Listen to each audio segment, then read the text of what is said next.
Elena White pushed through the glass door of Petals and Dreams, the bronze bell above chiming its familiar welcome. The floriculture shop's scent of roses and jasmine wrapped around her after another exhausting day of deliveries across Chicago. At 24, she'd grown accustomed to the ache in her feet and the permanent floral perfume that clung to her work clothes. The afternoon had been particularly brutal. 5 wedding consultations, 3 funeral arrangements, and a bridezilla who'd changed her color scheme 4 times. Elena's temples throbbed with the kind of headache that only came from dealing with demanding customers while maintaining professional composure. Another 14-hour shift, she muttered, pulling her chestnut waves from the messy bun that had barely survived the chaos. The shop felt empty without Mrs. Henderson, the elderly owner who'd taken a chance on an orphaned girl 3 years ago. Elena had learned everything about flower arrangements through trial and countless errors. She moved through closing duties, checking each arrangement for wilted petals and refreshing water in the display buckets. Elena took pride in maintaining the shop's reputation for quality, even when exhaustion made every movement feel laborious. The phone's shrill ring pierced the evening quiet. Elena glanced at the antique clock mounted between arrangements. 7:45. Most customers rarely called this late, but desperate romantics occasionally needed rescue from their own poor planning. Petals and Dreams, this is Elena speaking. How may I help you? The voice that responded carried a thick accent, perhaps Eastern European, with an undertone that seemed almost menacing despite the polite words. Something about the cadence felt controlled, as if every syllable had been carefully measured. I need delivery tomorrow morning. Very specific order. Elena grabbed the worn notepad beside the register, her green eyes scanning the already packed schedule.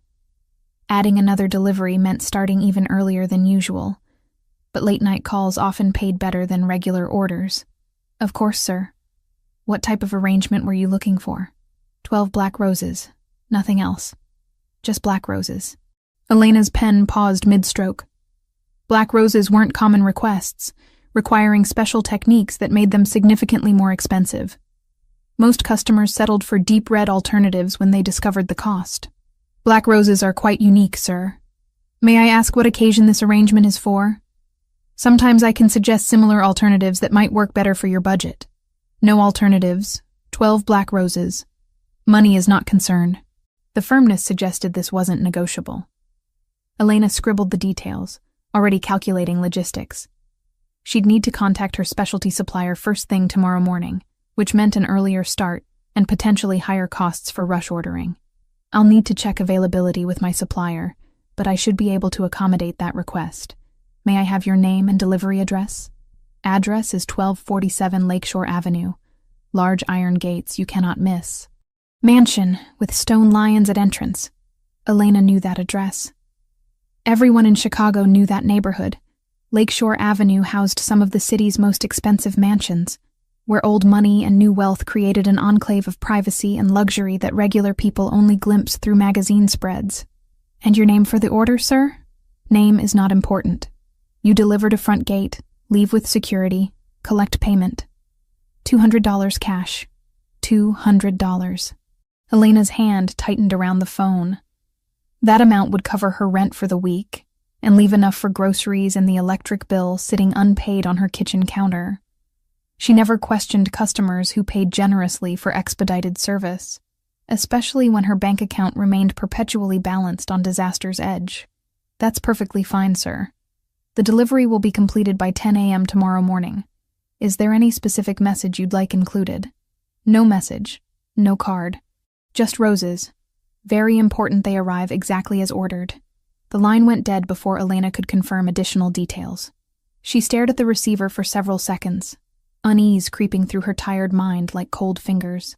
Something about the conversation felt off, though she couldn't pinpoint exactly what triggered her discomfort. The accent, the urgency, the specific request without context. Most customers provided background for their orders. Anniversary flowers, apology arrangements, sympathy bouquets. There was usually context that helped Elena select appropriate presentation. This request felt oddly sterile, almost clinical in its specificity. Elena shook her head, dismissing her concerns as exhaustion-induced paranoia. Wealthy clients often behaved differently than her usual customers. They were accustomed to having requests fulfilled without explanation. The generous payment suggested someone who valued efficiency over friendliness. She finished her closing routine, double-checking locks and setting the security system. Walking to her modest Honda Civic parked behind the shop, Elena mentally calculated tomorrow's schedule. The black rose delivery would need to happen first, before heat could damage the delicate petals. The drive home took her through Chicago's quieter residential streets, past small businesses closing for the night. Elena loved this city despite its challenges. She'd grown up in various foster homes throughout the metropolitan area, but Chicago itself felt like the only constant in her life. As she navigated toward her apartment, Elena couldn't shake the memory of that accented voice requesting 12 black roses with such specific insistence. She'd worked with flowers long enough to know different varieties carried symbolic meanings, though she'd never bothered learning all the details. But black roses seemed to carry darker implications. The thought nagged at her as she climbed stairs to her second-floor apartment, keys jingling against the metal railing. Whatever symbolic meaning those flowers carried, her job was simple: deliver the arrangement, collect the payment, move on to the next customer.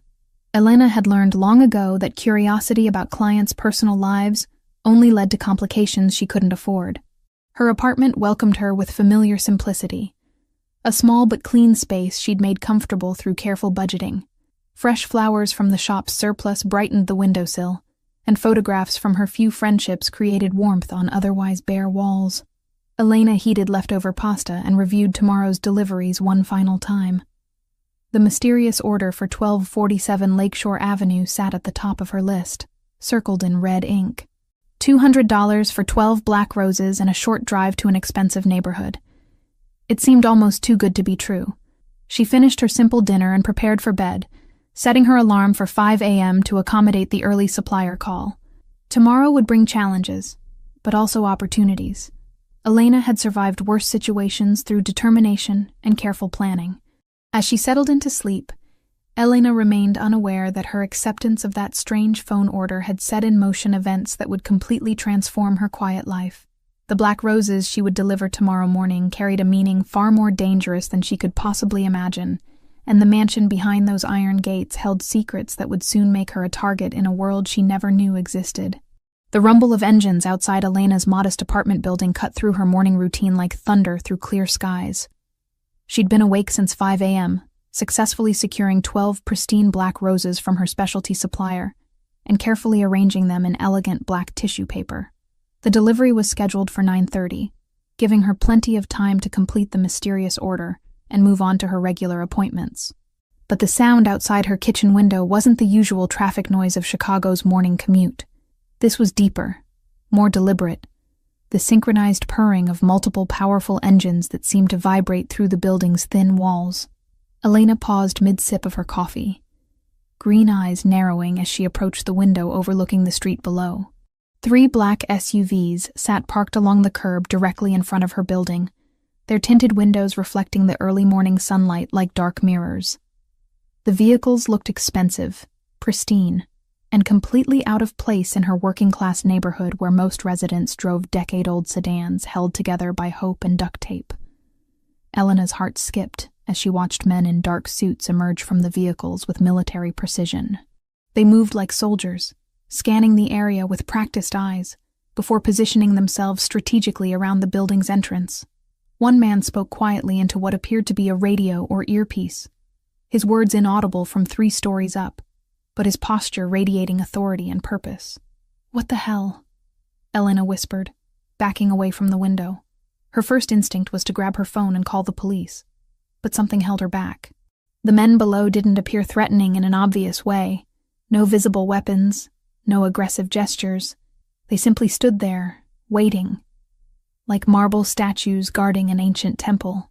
Heavy footsteps echoed through the building's stairwell, growing closer with each passing second. Elena's breathing quickened as she realized the footsteps were climbing steadily toward her floor.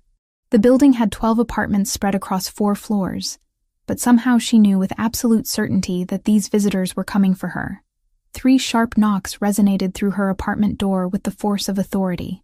Elena stood frozen in her kitchen, coffee mug trembling in her hands as she stared at the door that suddenly seemed as fragile as paper.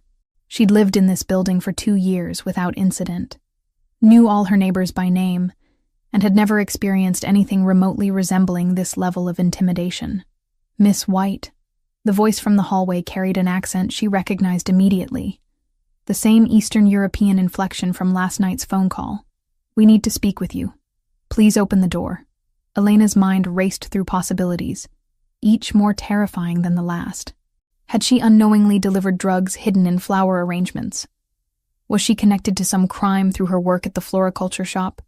The rational part of her brain insisted this had to be a misunderstanding, but the primal fear coursing through her veins suggested otherwise. "I don't know what you want," she called out, her voice stronger than she felt. "But I'm calling the police right now. Miss White, you delivered black roses yesterday to 1247 Lakeshore Avenue. We need to discuss this delivery. Nothing more." Elena's blood turned to ice water. The black roses, the mysterious phone order, the generous payment that had seemed too good to be true. Yesterday's strange unease crystallized into stark terror as she realized her instincts had been warning her about danger she couldn't have imagined. "I don't understand. It was just a flower delivery. I left them with security like the customer requested. Please open the door, Miss White. We prefer to discuss this matter privately rather than involving your neighbors in what could become complicated." The subtle threat in those words sent Elena scrambling toward her bedroom, where she grabbed her phone with shaking hands. But before she could dial 911, another voice cut through the hallway, deeper, more commanding than the first. This new voice carried power that seemed to penetrate the door itself. Elena White. Just her name, spoken with quiet authority that made her freeze completely. There was something about this voice that demanded attention, respect, and perhaps even fear. It wasn't loud or aggressive, but it carried weight that the other voice had lacked. "You will open this door. Now." Elena found herself walking toward the door despite every instinct screaming at her to run. Her hand moved to the deadbolt as if controlled by some external force. Through the peephole, she could see a tall figure in an expensive charcoal suit, his face partially obscured by shadows, but radiating presence that filled the narrow hallway. The man was younger than she'd expected, perhaps early 30s, with dark hair perfectly styled and a jawline that could have been carved from marble. His eyes, visible even through the distorted peephole lens, were the most striking feature. Pale blue-gray like winter storms, and completely devoid of warmth. This wasn't someone who asked for things twice. "Miss White, I am Pietro De Luca. You delivered a very specific message to my home yesterday. A message that could have gotten you killed if my security hadn't been thorough in their investigation. Pietro De Luca." The name meant nothing to Elena, but the way he spoke it suggested it should. His English was perfect despite the slight accent, each word chosen carefully and delivered with the confidence of someone accustomed to being obeyed without question. Elena's hand hovered over the door handle, every survival instinct warring with curiosity and a strange compulsion to face whatever waited on the other side. She'd spent her entire life avoiding trouble, keeping her head down, staying invisible. But somehow, a simple flower delivery had thrust her into something far beyond her understanding or control. "I don't know what message you're talking about. Someone called the shop, ordered black roses, and I delivered them. That's all. I run a legitimate business. Black roses, Miss White, carry a very specific meaning in certain circles. They represent death, termination, the end of someone's existence. When 12 black roses appear at my front gate, it means someone wants me dead and is announcing their intention publicly." Elena's knees nearly buckled as the implication hit her. She'd unwittingly delivered a death threat to someone powerful enough to mobilize armed men and track her down within hours. The generous payment, the mysterious customer, the late-night phone call. It had all been part of something far more dangerous than a simple floral arrangement. "But I didn't know," she whispered, pressing her forehead against the door. "I swear I didn't know what it meant. Someone just called and placed an order. I thought it was for a funeral or maybe a Gothic wedding. I never would have—" "Open the door, Elena."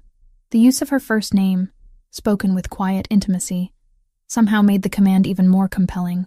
Elena turned the deadbolt with numb fingers, her mind struggling to process how her simple life had transformed into something from a nightmare.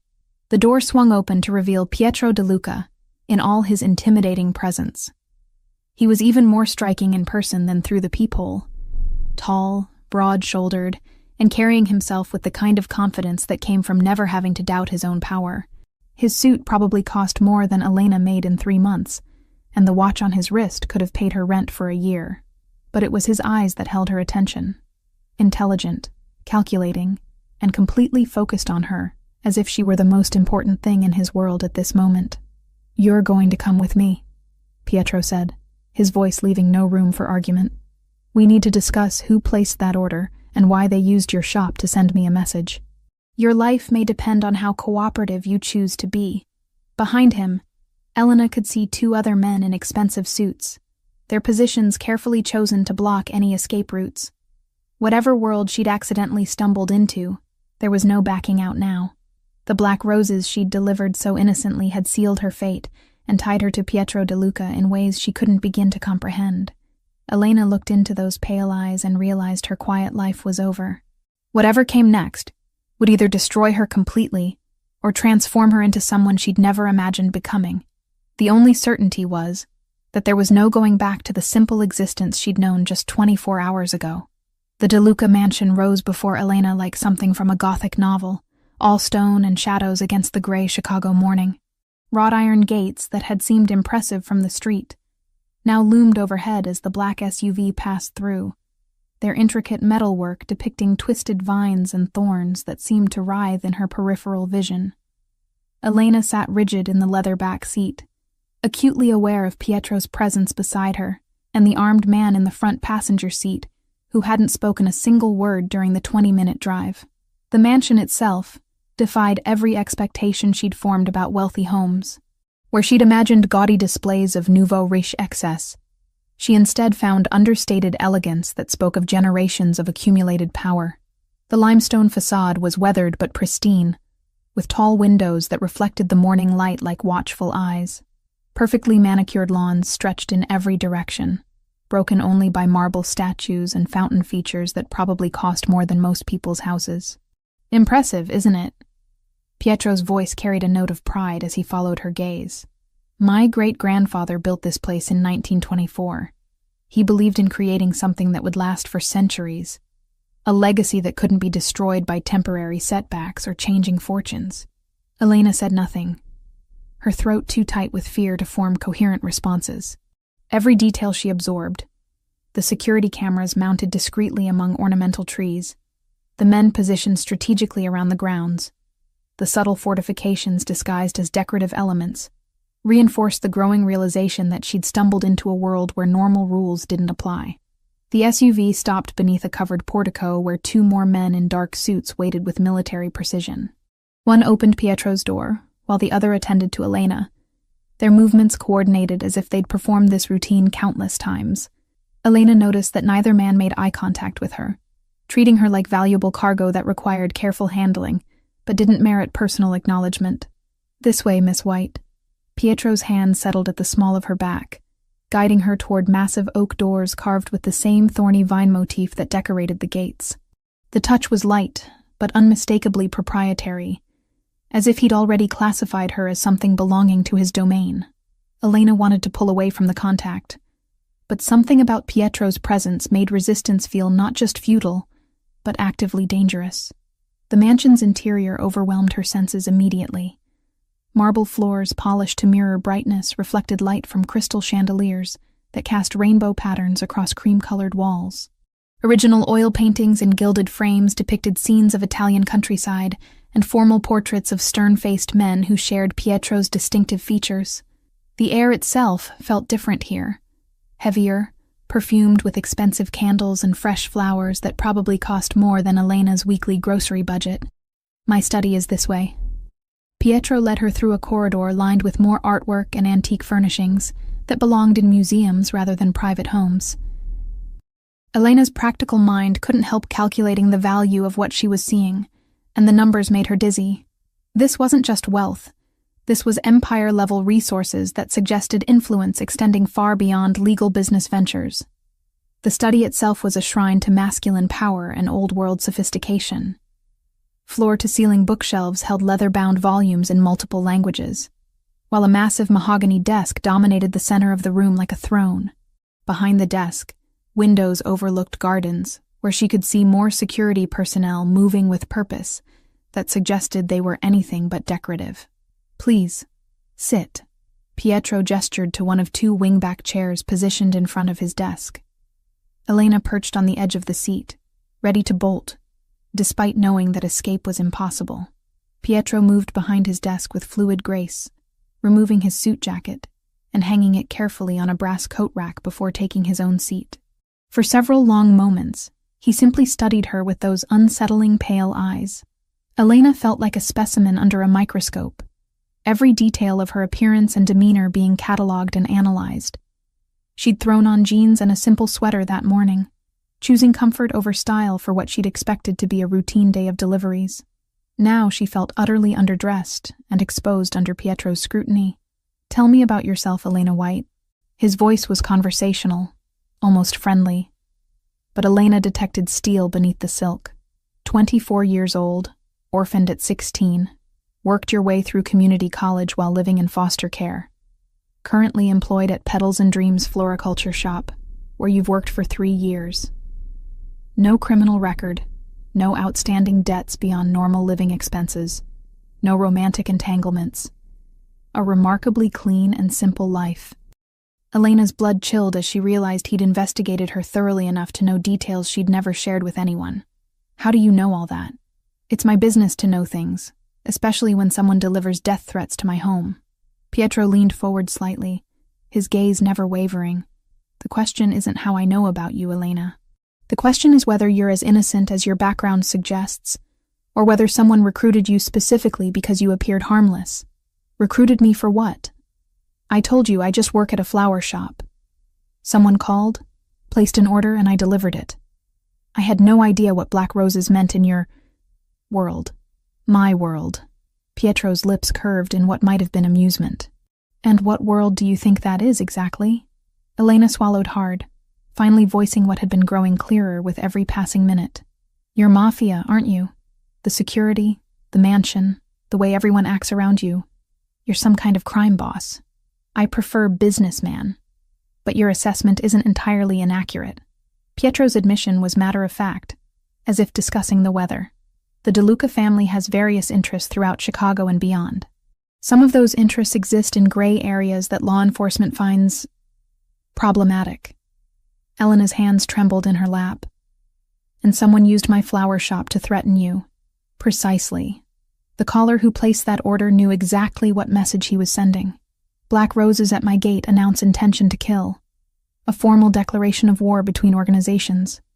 It's an old tradition, one that carries serious consequences for everyone involved. But I didn't know. I swear to you, I had no idea." Pietro opened a leather folder on his desk and slid several photographs across the mahogany surface toward Elena. "These were taken outside your apartment building over the past 3 weeks. Tell me if you recognize the man in the car." Elena's breath caught as she studied the surveillance photos. They showed her modest street from multiple angles, but in each image, the same dark sedan was parked in different positions with a clear view of her building. In one photo, she could make out a figure behind the wheel, middle-aged, wearing sunglasses despite the overcast day, with sharp features that suggested Eastern European heritage.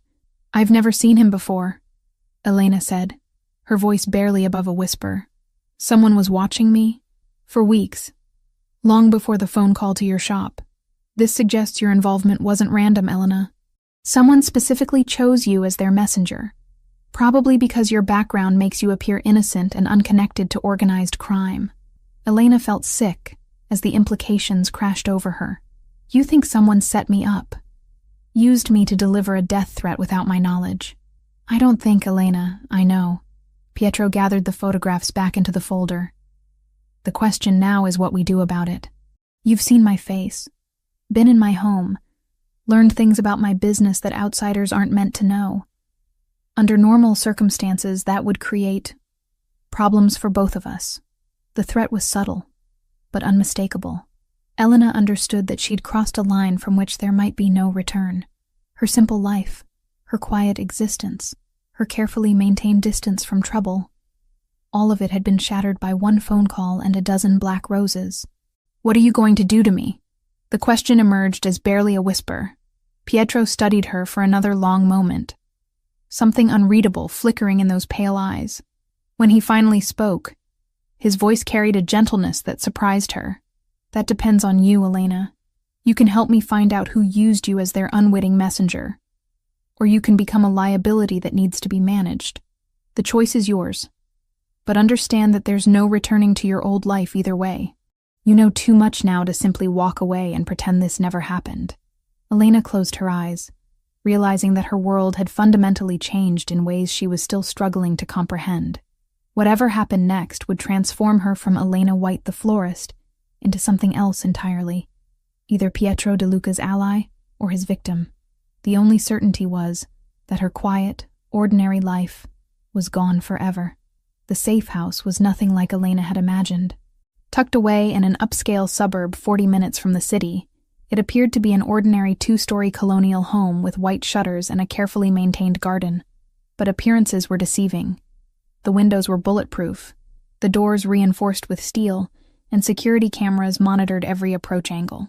Pietro had explained this during the drive while Elena sat in stunned silence, trying to process how her life had transformed from mundane to life-threatening in less than 24 hours. "You'll be comfortable here," Pietro said as they walked through the front door, his hand still positioned protectively at the small of her back. "Maria keeps the house stocked with everything you might need." Maria turned out to be a stern-faced woman in her 50s, with graying hair pulled into a tight bun and eyes that missed nothing. She greeted Pietro with respectful familiarity, but studied Elena with barely concealed suspicion, as if trying to determine whether this newcomer represented threat or burden to their carefully ordered world.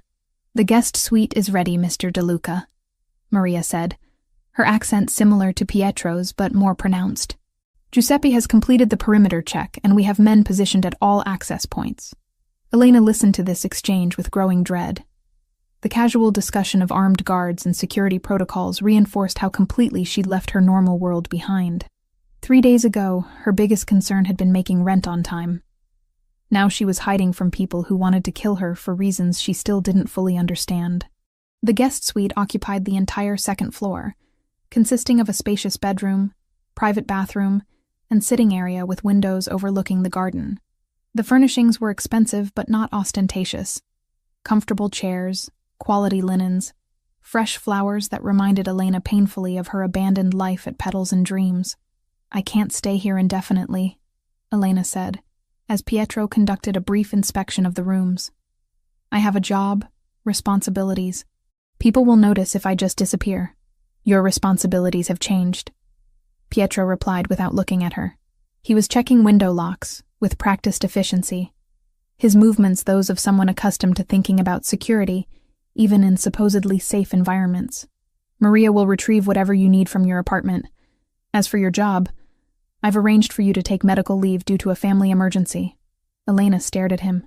"You can't just rearrange my life without asking." Pietro finally turned to face her, those pale eyes holding an intensity that made her step back involuntarily. "Elena, 3 hours ago someone bombed Petals and Dreams. The entire shop is gone along with half the block.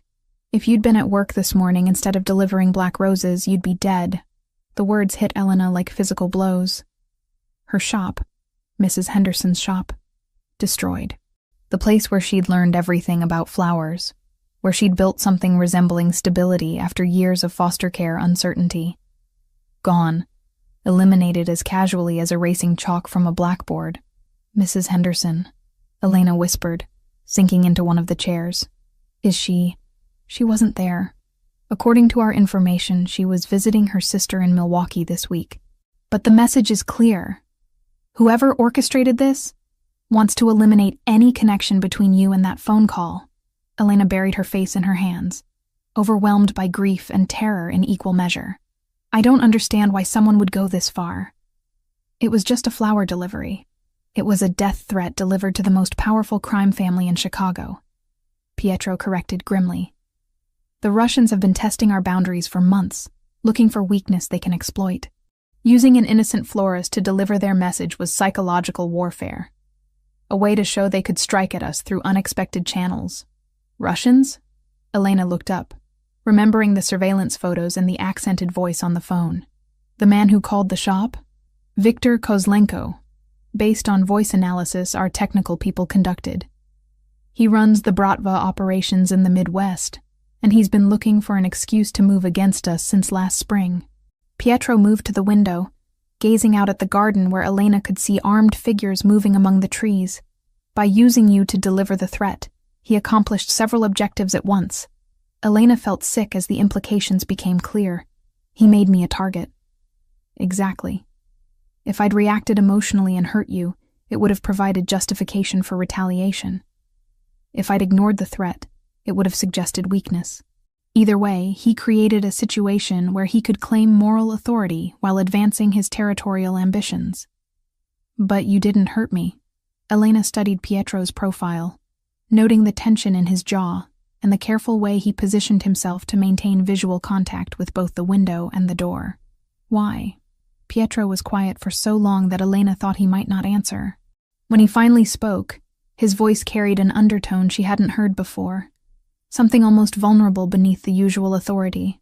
Because you reminded me of someone I used to be. Before this life claimed me completely, I was just a college student who wanted to study architecture and build beautiful things instead of managing an empire built on violence and fear. He turned from the window, meeting her gaze directly. Seeing your genuine confusion, your innocence, it reminded me what I'd lost.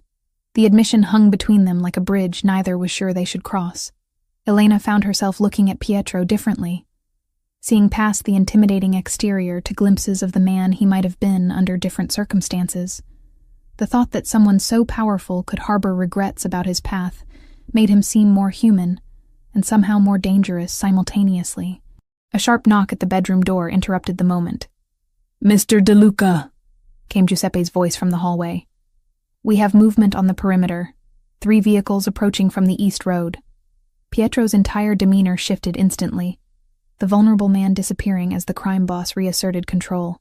"Stay here," he commanded Elena, his hand moving automatically to check the weapon concealed beneath his jacket. "Whatever happens, don't leave this room until I come back for you." "Pietro, wait." Elena stood, surprising herself by using his first name. "What if you don't come back?" He paused at the doorway, something unreadable flickering across his features. "Then Maria will know what to do. She's been with my family for 20 years, and she won't let anything happen to you. Why do you care what happens to me?"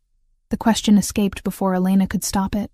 "I'm nobody special, just someone who got caught in the middle of your war." Pietro studied her for a long moment, his pale eyes searching her face as if memorizing every detail. "You're wrong about that, Elena. You're exactly what I've been looking for without knowing I was searching. Someone real in a world of carefully constructed lies. Someone who still believes in beautiful things." Before Elena could respond, he was gone, leaving her alone with the sound of men moving through the house with military precision and the growing certainty that whatever happened in the next few minutes would determine whether her new life would continue or end before it truly began. Through the bulletproof windows, Elena could see muzzle flashes in the darkness as the safe house came under attack. The war between the families had found them, and she was trapped in the middle of violence she'd never chosen, but could no longer avoid. All she could do was wait and hope that Pietro's promise of protection would prove stronger than Viktor Kozlenko's determination to eliminate everyone connected to the Black Roses that had started this deadly game. The gunfire had stopped 2 hours ago, but Elena still flinched at every small sound from the darkened house below. She'd spent the time pressed against the far wall of her room, away from the bulletproof windows, listening to shouted commands in Italian and the occasional burst of automatic weapons fire that made her heart skip beats. Now silence filled the safe house like a held breath, and the waiting was almost worse than the violence had been. When footsteps finally approached her door, Elena grabbed the heavy crystal paperweight from the desk, her only available weapon against whatever might come through that door. The soft knock that followed was almost anticlimactic after the terror of the past few hours. "Elena, it's Pietro. May I come in?" Relief flooded through her so intensely that her knees nearly buckled. She set down the paperweight with shaking hands and opened the door to find Pietro standing in the hallway, his expensive suit torn and blood-stained, his left arm hanging at an awkward angle that suggested injury. But he was alive, and the pale eyes that met hers held exhaustion, rather than the cold emptiness she'd feared might be all that remained after the battle. "You're hurt," Elena said, her practical instincts overriding everything else. "Let me look at that arm.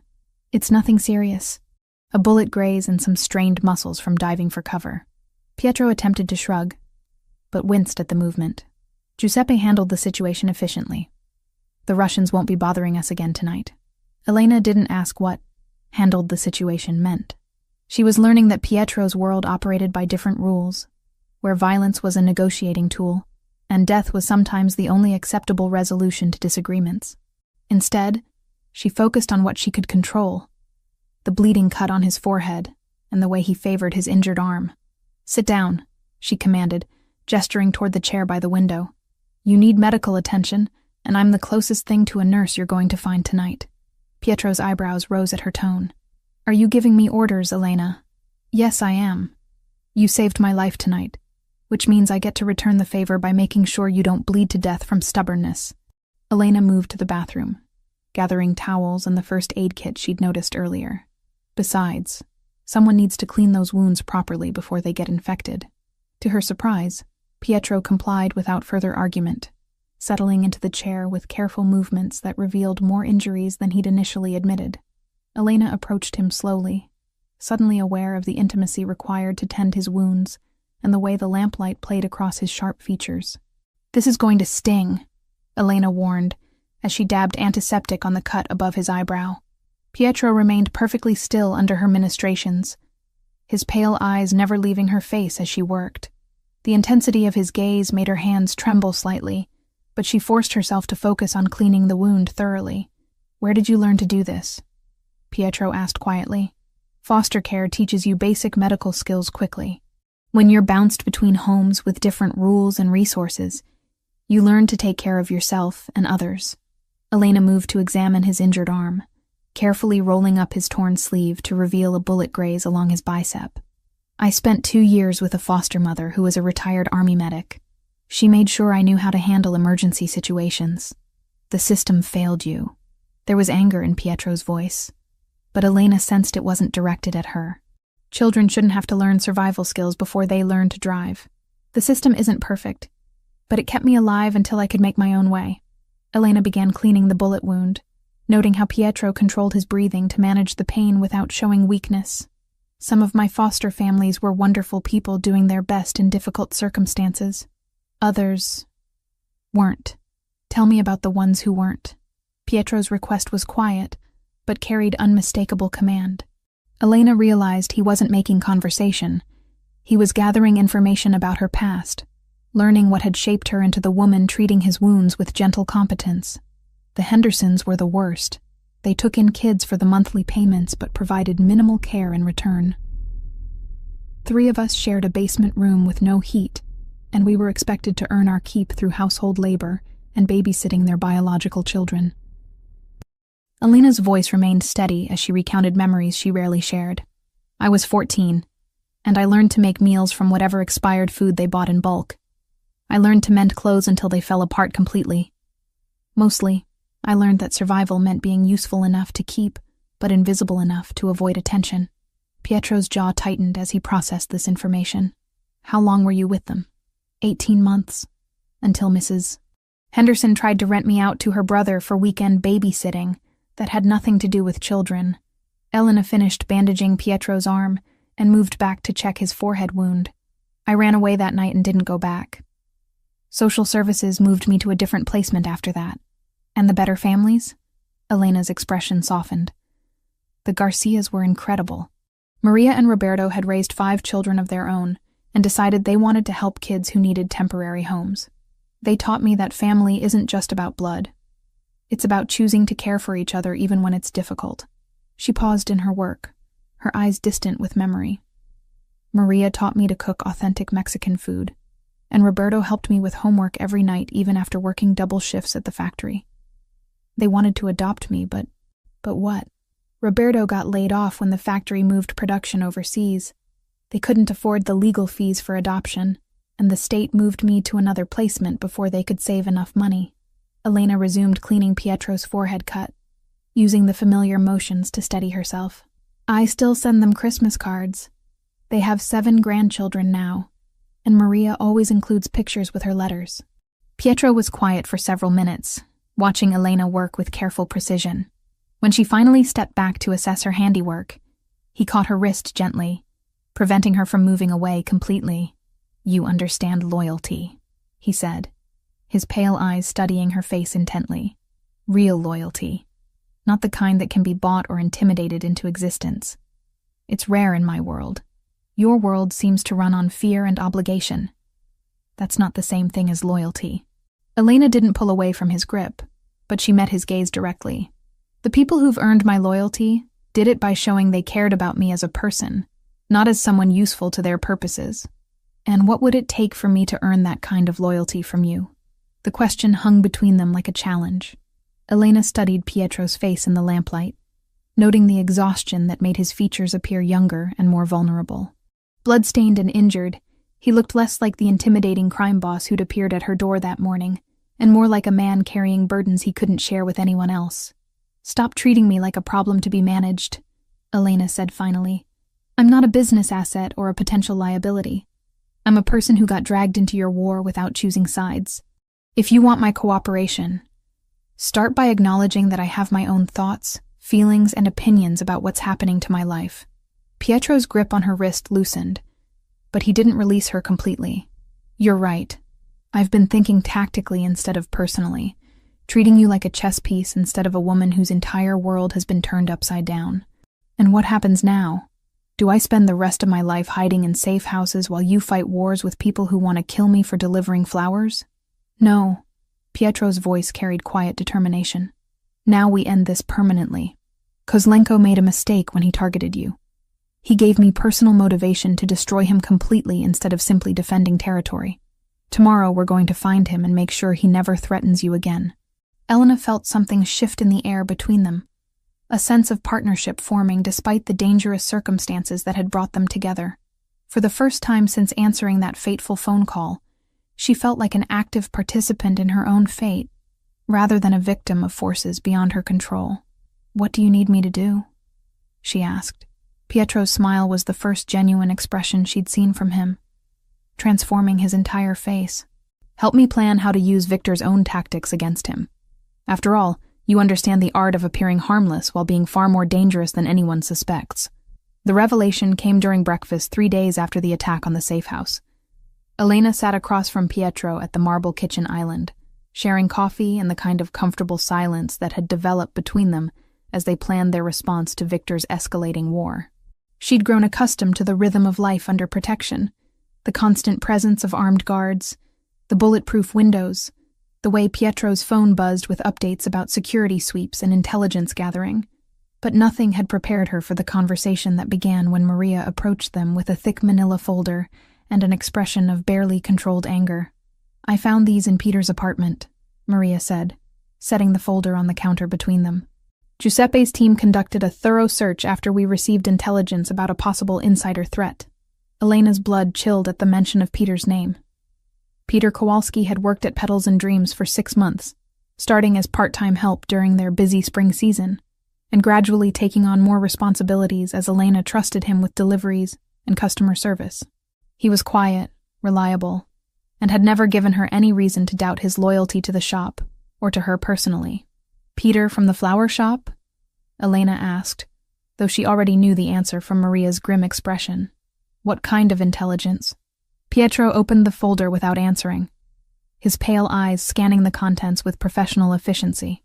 Elena watched his face grow progressively darker as he examined whatever evidence Giuseppe's team had uncovered. Finally, he turned the folder toward her, revealing photographs, bank statements, and what appeared to be surveillance reports, written in a mixture of English and Russian.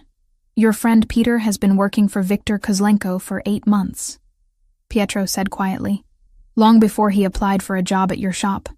Elena's hands trembled as she picked up the first photograph.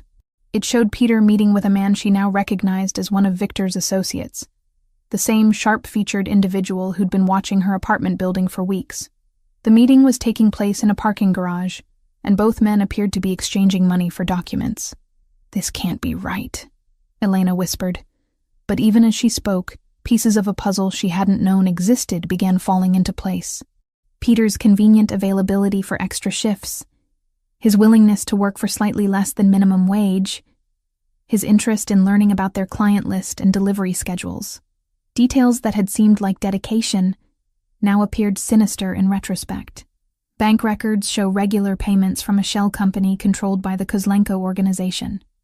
Pietro continued, his voice gentle despite the harsh reality he was revealing. $2,000 a month for information about your customers, your routines, and your personal life. Elena felt sick as she realized how thoroughly she'd been betrayed. Peter hadn't just been spying on the business. He'd been reporting on her daily habits, her financial struggles, her complete lack of connections to organized crime. Information that had made her the perfect unwitting messenger for Victor's death threat. The phone call, Elena said, understanding flooding through her. Peter would have known our usual closing routine, when I'd be alone at the shop to take late orders. Exactly. Victor needed someone who could place the Black Rose order at precisely the right time, ensuring you'd be the one to answer and accept the delivery request. Pietro's jaw tightened with controlled fury. Your friend provided them with weeks of intelligence about your schedule, your personality, even your financial desperation that would make you unlikely to refuse a generous payment. Elena stared at the surveillance photos spread across the kitchen counter, each image revealing another layer of Peter's deception. Meeting with Russian operatives, photographing delivery receipts, even taking pictures of Elena herself as she worked in the shop. The violation felt more personal than anything Victor had done directly. There's more, Maria said grimly, pulling additional documents from the folder.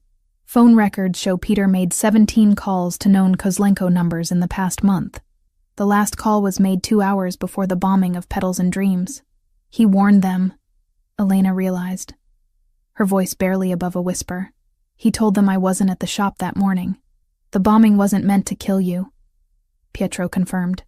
It was meant to eliminate evidence of their surveillance operation and force you to rely completely on me for protection. Victor wanted to isolate you, make you dependent on my resources while he planned his next move. Elena pushed the photographs away, unable to look at more evidence of Peter's betrayal. She'd trusted him, had even covered his shifts when his girlfriend was sick, had treated him like the younger brother she'd never had. The thought that he'd been reporting on her kindness to people who wanted to use it against her made her feel foolish and naive. Where is he now? Elena asked. Pietro and Maria exchanged glances before Pietro answered. Giuseppe's team found him at a motel near O'Hare Airport with a fake passport and enough cash to disappear permanently. He was planning to leave the country tonight. Was planning? Elena caught the past tense and felt her stomach clench. What happened to him? He's alive, Pietro said carefully. But he's in a position where he can't cause any more harm to you or compromise my organization's security. Elena understood the implication without needing details. Peter was being held somewhere secure, probably undergoing interrogation about Victor's plans and the extent of the surveillance operation. In Pietro's world, betrayal carried consequences far more severe than job termination or criminal prosecution. I want to see him, Elena said suddenly. Pietro's eyebrows rose. That's not advisable. You've been through enough trauma without confronting the person who orchestrated your involvement in this situation. I need to understand why. Elena stood, pacing to the window where she could see Giuseppe's men patrolling the garden. Peter seemed genuinely friendly. He asked about my life, remembered details about things I cared about. If it was all an act, I need to know how completely I was fooled. Elena, interrogating turncoats isn't something civilians should witness. These conversations can become intense. I'm not a civilian anymore, Elena replied, turning to face Pietro with determination she didn't entirely feel. Victor made sure of that when he targeted me. If I'm going to survive in your world, I need to understand how deception works, how people can lie so convincingly that you trust them with your life. Pietro studied her for a long moment, weighing risks against her obvious need for closure. If I agree to this, you follow my lead completely. You don't react emotionally, you don't make threats, and you leave when I tell you to leave. Peter is dangerous precisely because he's skilled at manipulation. Elena nodded, though part of her wondered if she was making another mistake by trusting Pietro's judgment. But she needed answers that only Peter could provide. Needed to understand how someone could smile at her every day while systematically betraying everything she cared about. "One more thing," Pietro said as they prepared to leave. Peter wasn't working alone. The surveillance operation, the timing of Victor's moves, the coordination required, it suggests he had help from someone else close to you. Someone you haven't suspected yet. Elena's blood chilled as she realized the betrayal might extend beyond Peter. In a world where loyalty could be purchased and deception was a professional skill, anyone could be working for the enemy. Even people she'd trusted for years could be reporting on her movements, her weaknesses, her growing feelings for the man who'd become both her protector and her captor. The drive to Giuseppe's interrogation site took them through Chicago's industrial district, past abandoned warehouses and forgotten buildings where secrets could be kept and difficult conversations could occur without interruption. Elena sat beside Pietro in tense silence, preparing herself to confront the man who'd sold her trust for Russian money and nearly gotten her killed in the process. But first, she needed to understand how thoroughly she'd been deceived, and whether anyone else in her limited circle of friends and acquaintances was still working for Viktor Kozlenko. The war between the families had become personal, and Elena was determined to identify every enemy before she committed completely to Pietro's dangerous world. The warehouse where they held Viktor Kozlenko smelled of rust, motor oil, and fear. Elena gripped Pietro's hand as they walked through the maze of shipping containers and abandoned machinery, following Giuseppe's hulking form deeper into the industrial complex where Chicago's underworld conducted its most serious business. The sound of their footsteps echoed off concrete walls that had witnessed decades of violence, negotiation, and final reckonings. "Remember what I told you," Pietro murmured as they approached a reinforced door guarded by 2 armed men. "Stay calm, don't react emotionally, and trust me to handle the situation." Elena nodded, though her heart hammered against her ribs with each step closer to confronting the man who'd orchestrated the destruction of her peaceful life. 3 weeks ago, she'd been worried about rent payments and wedding consultations. Now she was walking into a confrontation with a Russian crime boss who'd used her innocence as a weapon against the man she was falling in love with. The guard stepped aside respectfully as Pietro approached, their deference absolute despite the casual way they carried automatic weapons. Giuseppe unlocked the heavy door with practiced efficiency, revealing a sparse room furnished with folding chairs, a metal table, and industrial lighting that cast harsh shadows across every surface. Viktor Kozlenko sat in the center of it all, his hands zip-tied behind the chair, his expensive suit torn and blood-stained from what had clearly been a violent capture. But his pale eyes remained defiant as they fixed on Pietro, then shifted to Elena with undisguised curiosity. Even restrained and defeated, he radiated the kind of dangerous charisma that had built a criminal empire across multiple states. "The famous Pietro De Luca," Victor said, his accent thick but his English precise. "And the little flower girl who started this whole mess. How romantic that you've brought her to witness my execution." "No one's being executed tonight, Victor." Pietro pulled out a chair for Elena before taking his own seat across from the Russian. "This is a business meeting to discuss the terms of your surrender." Victor laughed, a sound devoid of humor. "Surrender? You think I came to Chicago unprepared for war with your family? My men know where I am, and if I don't contact them by midnight, they'll assume I'm dead and respond accordingly." "Your men are dead," Giuseppe stated flatly from his position by the door. "We eliminated your entire Chicago operation 6 hours ago. The warehouse in Cicero, the safe houses in Chinatown, the money laundering operation in Little Village, all gone." Elena watched Victor's face carefully, noting the moment when defiance flickered into something resembling concern. Despite his bravado, he hadn't expected Pietro to move against him so comprehensively, or so quickly. The war between the families had been decided in a single coordinated strike that left Victor isolated and vulnerable. "You're lying," Victor said, but uncertainty had crept into his voice. "My nephew Alexei would never allow—" "Alexei is in federal custody," Pietro interrupted, "charged with arms trafficking, money laundering, and conspiracy to commit murder. The evidence we provided to the FBI was quite compelling. He'll be lucky to see daylight before his 60th birthday." Elena realized she was witnessing the systematic dismantling of Victor's power structure. Each revelation designed to strip away his confidence, and force him to confront his complete defeat. Pietro wasn't just physically stronger. He'd outmaneuvered Victor strategically, turning the Russian's own tactics against him with devastating effectiveness. "Why am I here?" Elena asked, surprising both men with her question. "If this is about negotiating surrender terms, what do you need from me?" Victor's attention focused on her with predatory intensity. "Ah, the innocent asks the right question. You're here because Pietro wants you to see what happens to people who threaten what belongs to him. This isn't negotiation. It's demonstration. Elena doesn't belong to me," Pietro said quietly, but his pale eyes remained fixed on Victor. "She's here because she deserves to understand why her life was destroyed and who was responsible for targeting her."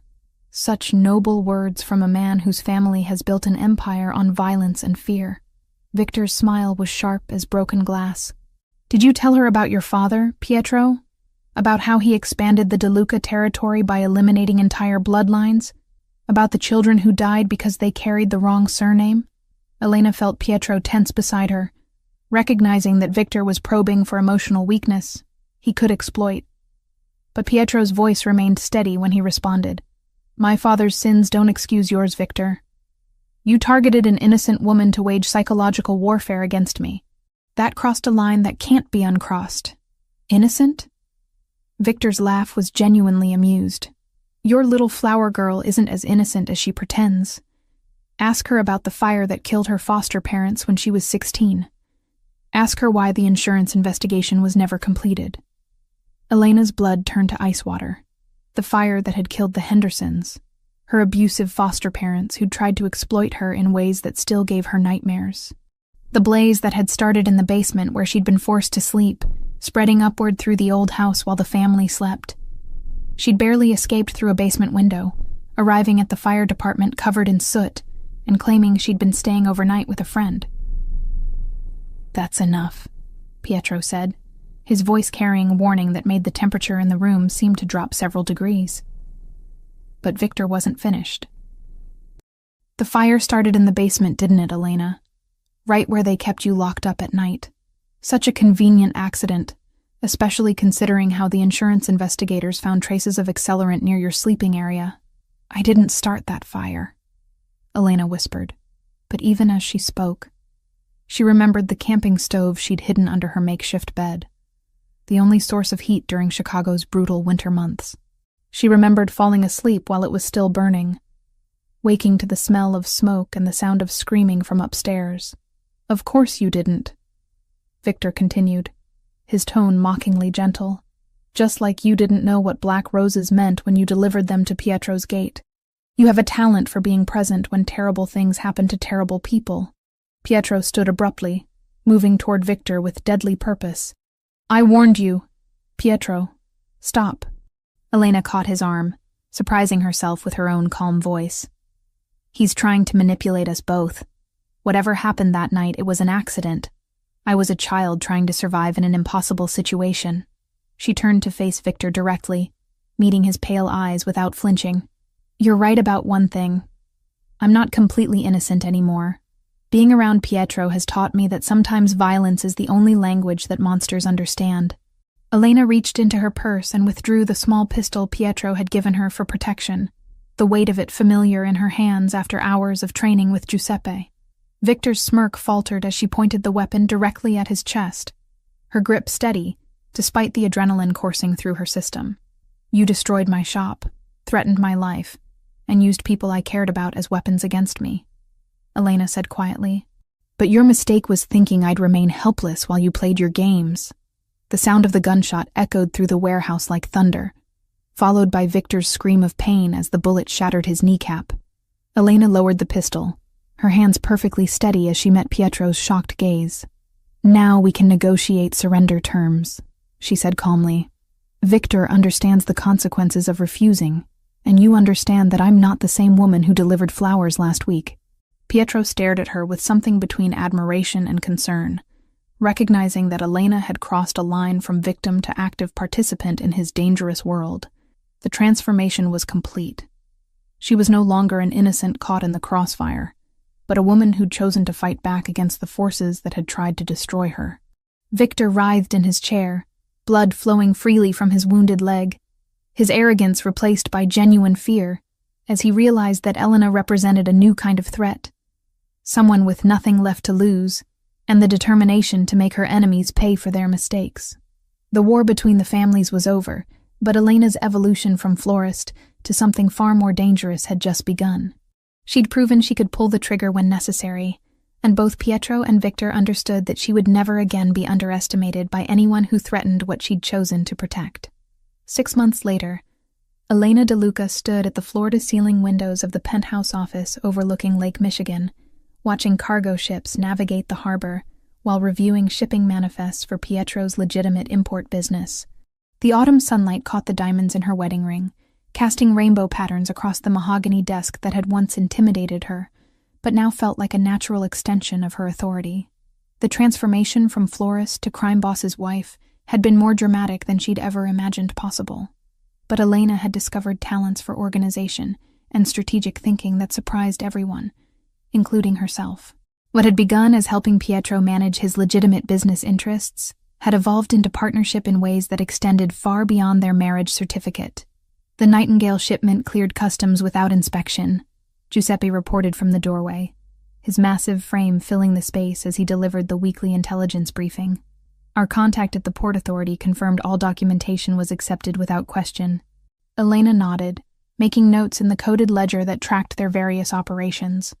The Nightingale shipments contained medical supplies for the network of clinics Pietro funded throughout Chicago's underserved neighborhoods, but they also provided cover for more sensitive cargo that helped maintain their territorial agreements with other families.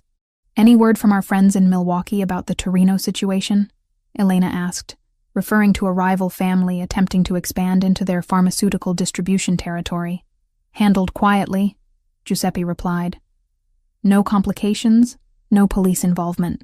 The Torinos have agreed to focus their attention on cities where they won't encounter resistance from established operations." The language of violence had become as familiar to Elena as flower arrangements once were, though she preferred solutions that didn't require bloodshed. Her background in customer service had translated surprisingly well to managing criminal negotiations, understanding what people really wanted, finding compromises that let everyone save face, knowing when to appear sympathetic and when to project strength. Pietro emerged from the private elevator that connected their office to the residential floors above, carrying 2 cups of espresso and wearing the slight smile that had become more frequent since Viktor Kozlenko's permanent departure from Chicago 6 months ago. The Russian had been shipped back to Moscow in several different containers, his organization's assets absorbed into the DeLuca empire through careful negotiation with federal authorities who'd been convinced that cooperation served everyone's interests. "The Henderson proposal came through," Pietro said, settling into the chair beside Elena's desk rather than behind his own. "They've agreed to our terms for the Riverside Development Project." Elena accepted her espresso with a kiss that still sent electricity through her system despite 6 months of marriage. The legitimate development projects had become her specialty, using her understanding of city planning and community needs to identify profitable opportunities that also provided genuine benefits to Chicago's neighborhoods. "What about the community center we discussed?" Elena asked. "The one with the youth programs and job training facilities?" "Already included in the architectural plans. Maria is coordinating with the contractors to ensure construction begins by spring." Pietro's expression softened as he watched Elena review the development contracts. "You realize you're becoming more ruthless in business negotiations than I am? The Henderson Group was terrified of disappointing you after that last meeting." Elena laughed, remembering how she'd quietly suggested that disappointed business partners sometimes experienced unfortunate accidents in Pietro's world. The threat had been subtle enough to maintain plausible deniability, but clear enough to ensure rapid agreement to their terms. "I learned from the best," she replied, though they both understood that Elena's approach to power was fundamentally different from the intimidation tactics that had built the DeLuca empire. She preferred psychological pressure to physical violence, economic leverage to direct confrontation, and she'd proven remarkably effective at expanding their influence through methods that attracted less law enforcement attention. The phone on Elena's desk buzzed with the distinctive tone that indicated secure communication from their network of informants. She answered with the businesslike efficiency that had become second nature. Mrs. DeLuca speaking. "Ma'am, this is Detective Morrison from the Financial Crimes Unit. We have developments on the Torino investigation you might find interesting. Elena activated the encryption protocol and switched to speaker mode so Pietro could monitor the conversation. Detective Morrison was one of several law enforcement officials who'd discovered that cooperation with the De Luca organization often provided better results than traditional police work, especially when dealing with criminals who showed less restraint than Pietro's operation. What kind of developments, Detective? The Torinos were laundering money through medical supply companies, just like you suspected. We followed the paper trail you provided and uncovered a network of fake pharmaceutical distributors operating across 6 states. The arrests should happen within the next 48 hours. Elena made notes in her encrypted files, already calculating how the Torino family's collapse would affect territory distribution and business opportunities throughout the Midwest. Pietro had taught her to think several moves ahead, anticipating consequences and preparing responses before problems became crises. Excellent work, Detective. Will there be any complications regarding our medical supply operations? Your companies are completely clean, ma'am. The documentation you provided proved that your pharmaceutical distributions are legitimate charitable operations with proper DEA oversight. In fact, your cooperation in this investigation will probably result in expanded licenses for controlled substances distribution. Elena smiled, appreciating how her legitimate charitable work provided perfect cover for their more questionable activities. The clinics they funded genuinely helped thousands of people throughout Chicago, but they also created relationships with medical professionals who occasionally needed favors that only the De Luca organization could provide. After ending the call, Elena found Pietro watching her with the same mixture of admiration and slight concern that had become familiar during their months of partnership. She'd proven capable of matching his strategic thinking and exceeding his diplomatic skills, but her rapid adaptation to criminal life sometimes worried him. "Any regrets?" Pietro asked quietly, the question that had become routine between them during moments of reflection. Elena considered the question seriously, as she always did. 6 months ago, she'd been struggling to pay rent while working 14-hour days at a job that barely covered her expenses. Now she managed a multi-million-dollar operation, lived in luxury beyond her previous imagination, and wielded influence that extended throughout Chicago's political and business communities. But more importantly, she'd found purpose that extended beyond mere survival. The charitable projects, the community development initiatives, even the way they'd restructured their criminal operations to minimize harm to innocent people. It all represented the kind of positive impact she'd dreamed of making, but never had the resources to attempt. "No regrets," Elena replied, meaning it completely. "I've never been more useful or more fulfilled than I am now." Pietro's smile became the genuine expression of contentment that had replaced his earlier mask of controlled authority. "Maria is preparing dinner on the terrace tonight. She mentioned something about celebrating 6 months of marriage and discussing plans for expanding the family." Elena's heart skipped at the implication, though they'd been discussing children for weeks. The idea of raising a family within the world they'd built together no longer frightened her. Their empire was stable, their enemies eliminated, and their legitimate businesses provided cover for a lifestyle that could appear completely normal to outside observers. "Tell Maria we'll need champagne," Elena replied, standing to straighten Pietro's tie in a gesture that had become their private ritual. "And perhaps we should start planning the nursery. The room overlooking the garden would be perfect." As the sun set over Lake Michigan, Elena reflected on the journey that had brought her from delivering black roses to building an empire, alongside the man who'd initially terrified her. The florist who'd answered a wrong number 6 months ago was gone forever, replaced by a woman capable of navigating the most dangerous waters of power and influence. But at its core, their story remained what it had always been. 2 people who'd found in each other the perfect partner for building something beautiful from the thorny complexity of real life.